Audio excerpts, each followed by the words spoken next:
Assalamualaikum warahmatullahi wabarakatuh. Kembali lagi di channel Kimatika.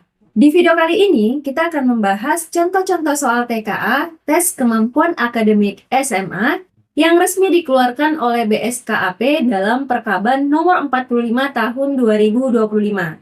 Di mana pada bagian ini yang akan kita bahas adalah contoh soal TKA untuk mata uji kimia. Oke, kita mulai contoh soal yang pertama. Seorang murid akan melakukan eksperimen untuk menghasilkan 1,435 gram AgCl dari larutan AgNO3 dan NaCl melalui reaksi kimia berikut. Kita langsung tulis reaksinya ya. Larutan AgNO3 ditambah larutan NaCl menghasilkan padatan AgCl dan larutan NaNO3.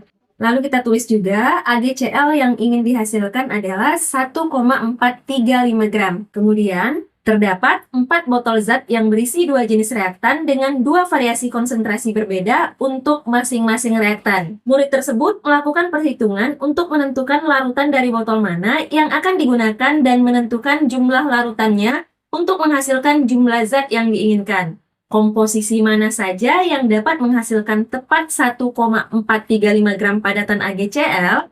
Tentukan tepat atau tidak tepat pada pilihan komposisi berikut. Diketahui AR dari beberapa unsur.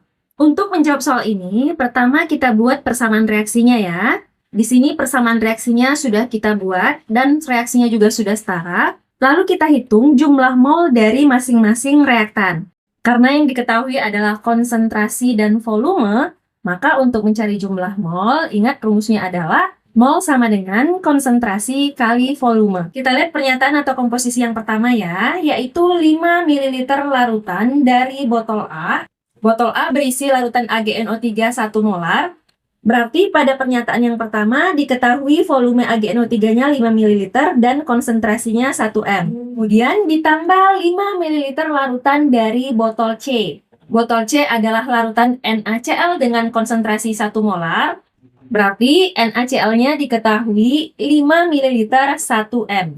Nah, dari sini kita tentukan jumlah molnya. Ingat, mol sama dengan molaritas kali volume atau volume kali molaritas. Berarti AgNO3-nya adalah 5 dikali 1 atau 5 milimol. Untuk NaCl-nya juga 5 kali 1 atau 5 milimol. Kemudian kita akan mencari jumlah mol dari AgCl. Ingat, perbandingan koefisien itu sama dengan perbandingan mol. Karena koefisiennya sama, berarti jumlah molnya juga sama. Artinya, mol AgCl juga 5 milimol. Nah, dari jumlah mol AgCl inilah kita bisa menentukan berapa gram atau berapa massa yang dihasilkan. Rumusnya adalah gram sama dengan mol dikali mr. Sama dengan, di sini 5 milimol ya. Kalau mau kita jadikan mol berarti dibagi 1000, berarti 5 per 1000 dikali mr-nya si AgCl. Jadi kita harus cari dulu mr dari AgCl. Caranya adalah AR-nya Ag yaitu 108 ditambah dengan AR-nya Cl yaitu 35,5 atau sama dengan 143,5. Nah, ini adalah MR dari AgCl, 143,5. Nah, ini tidak perlu kita hitung ya berapa tepatnya, karena dari sini kita sudah bisa memastikan kalau hasilnya nanti pasti bukan 1,435 gram. Artinya, pernyataan atau komposisi yang pertama tidak tepat. Jelas ya? Lanjut ke pernyataan atau komposisi yang kedua. 10 ml larutan dari botol A dan 5 ml larutan dari botol D. Botol A adalah larutan AgNO3 1 molar ya, berarti diketahui volumenya 10 ml, konsentrasinya 1 molar, berarti molnya adalah 10 kali 1 atau 10 milimol. Kemudian botol D adalah larutan NaCl 2 molar, berarti diketahui NaCl volumenya 5 ml dan konsentrasinya 2 m. Artinya mol dari NaCl adalah 5 kali 2 atau sama dengan 10 milimol. Nah, untuk AgCl berarti molnya 10 milimol juga ya. Langsung kita cari massanya, yaitu gram sama dengan molnya adalah 10 per 1000 dikali mr-nya adalah 143,5. 10 dibagi 1000 adalah 0,01 kali 143,5 atau sama dengan 1,435 gram. Nah, ini masanya sama dengan massa yang diinginkan ya. Berarti pernyataan atau komposisi yang kedua tepat. Lanjut ke komposisi yang ketiga, 10 ml larutan dari botol B dan 10 ml larutan dari botol D. Langsung kita tulis molnya saja ya. Botol B berisi AgNO3 2 molar. Berarti molnya AgNO3 adalah 10 dikali 2 atau sama dengan 20 milimol. Lalu botol D berisi NaCl 2 molar. Volumenya 10, artinya mol NaCl juga 20 milimol. Koefisiennya sama, berarti molnya AgCl juga 20 milimol. Lanjut kita cari gramnya. Gram sama dengan mol, yaitu 20 per 1000, dikali mr, yaitu 143,5. Nah, ini juga tidak perlu kita hitung, karena dari sini sudah kelihatan kalau massa yang diperoleh itu tidak akan sama dengan 1,435 gram.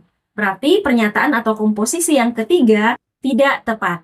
Jelas ya? Jadi jawaban untuk soal pertama ini adalah tidak tepat, tepat, dan tidak tepat. Oke, sekarang kita lanjut ke contoh soal yang kedua. Sekelompok peneliti kimia lingkungan sedang meneliti kandungan bahan organik dalam limbah cair industri makanan.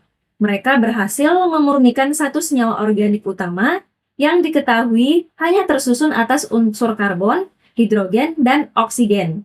Dari hasil uji laboratorium, senyawa tersebut memiliki komposisi massa sebagai berikut, yaitu 40% karbon, 6,7% hidrogen, dan sisanya adalah oksigen. Karena totalnya 100%, berarti sisanya adalah 100 dikurang 40 dikurang 6,7 atau sama dengan 53,3%. Melalui spektrometri massa diketahui bahwa massa molar senyawa tersebut adalah 100 gram per mol.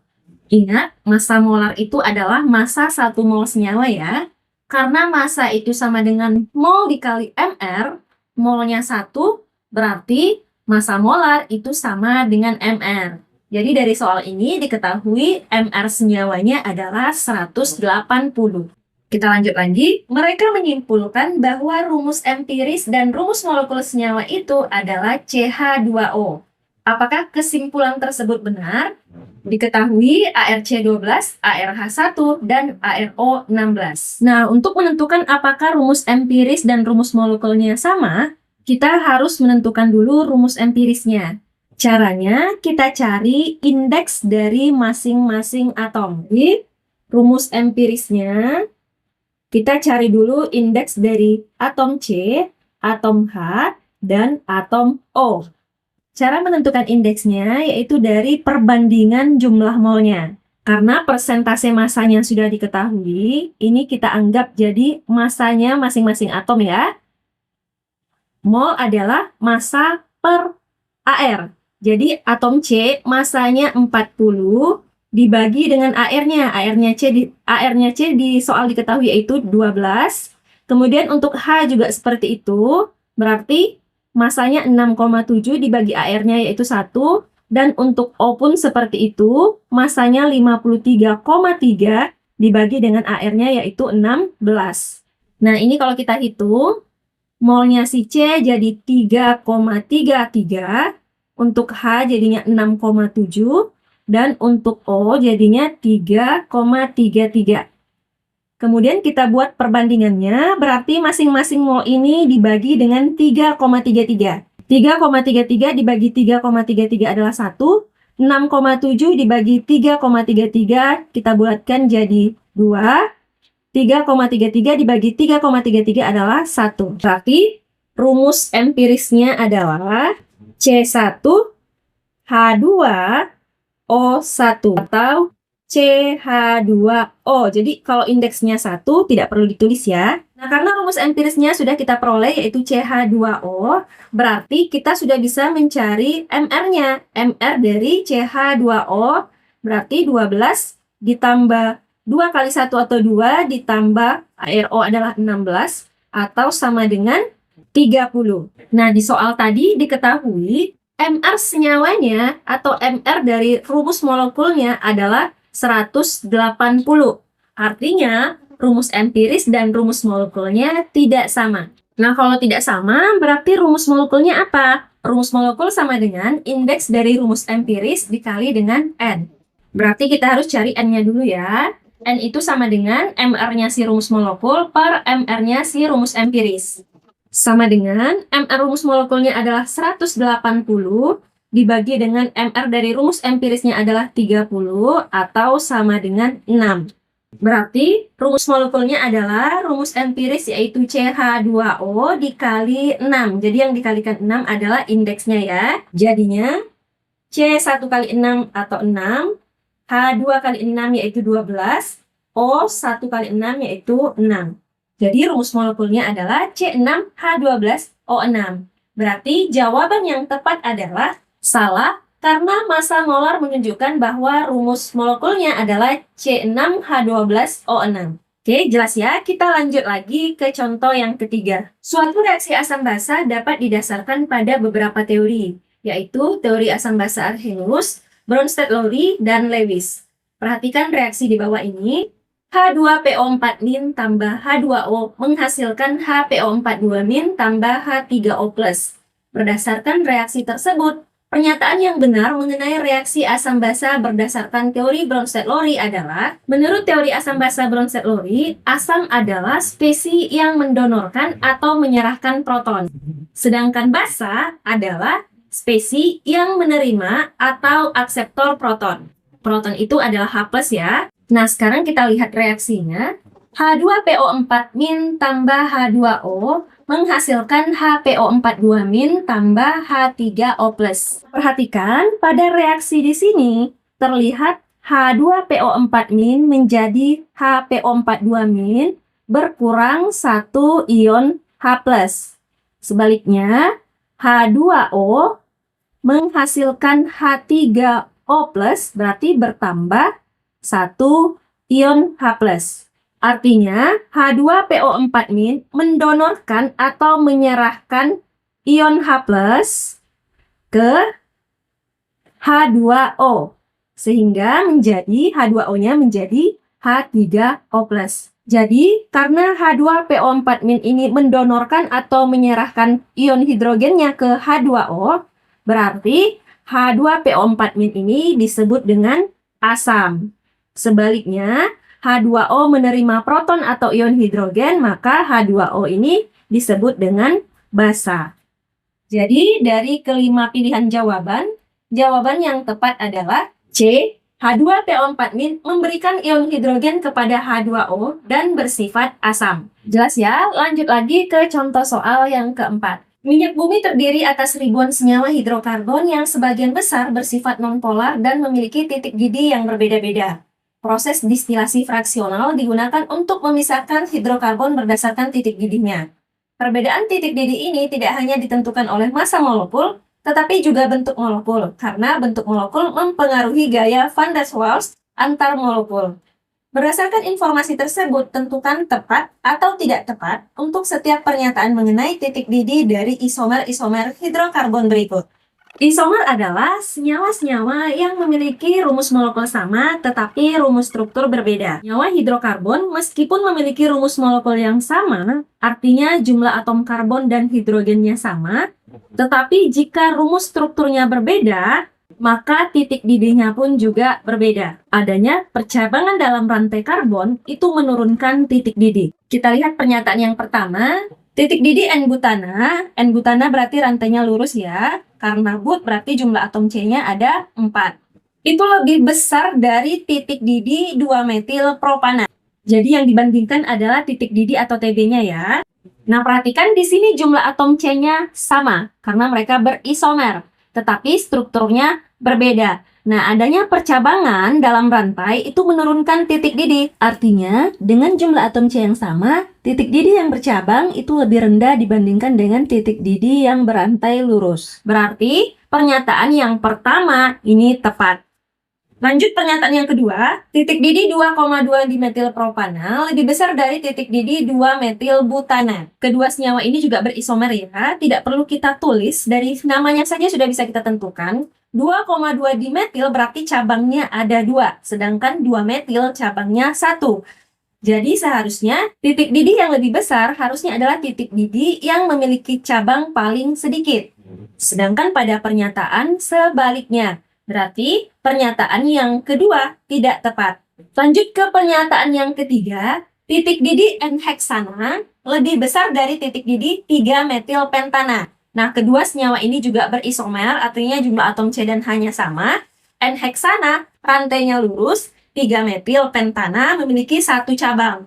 Berarti yang titik didihnya lebih besar adalah yang tidak bercabang.